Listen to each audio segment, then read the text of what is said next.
جب مسجدیں بے رونق اور مدرسے بے چراغ ہو جائیں، جہاد کی جگہ جمود اور حق کی جگہ حکایت کو مل جائے، ملک کی بجائے مفاد اور ملت کی بجائے مصلحت عزیز ہو، اور جب مسلمانوں کو موت سے خوف آئے اور زندگی سے محبت ہو جائے تو صدیاں یوں ہی گم ہو جاتی ہیں۔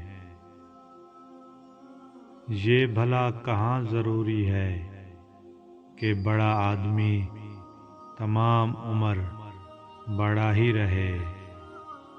بعض آدمیوں کی زندگی میں صرف ایک دن آتا ہے، اور اس دن کے ڈھلنے کے بعد ممکن ہے کہ ان کی باقی زندگی اس بڑائی کی نفی میں بسر ہو جائے۔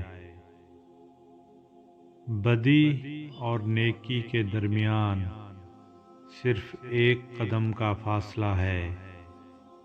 ایک قدم پیچھے ہٹ جائیں تو ننگ کائنات، اور ایک قدم آگے بڑھا لیں تو اشرف المخلوقات، درمیان میں ٹھہر جائیں تو محض ہجوم آبادی۔ بڑے آدمی زندگی میں کم اور کتابوں میں زیادہ ملیں گے۔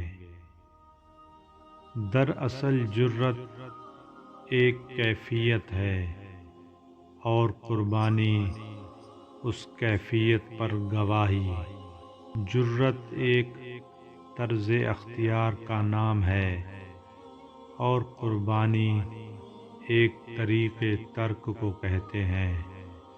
اس ترک اور اختیار میں بسر ہو جائے تو زندگی جہاد اور موت شہادت کا نام پاتی ہے۔ زندگی ایک عطیہ ہے جس کا کم از کم حق ادا کرنے کی واحد صورت یہ ہے کہ دوسروں کو اس میں حصہ دار بنا لیا جائے۔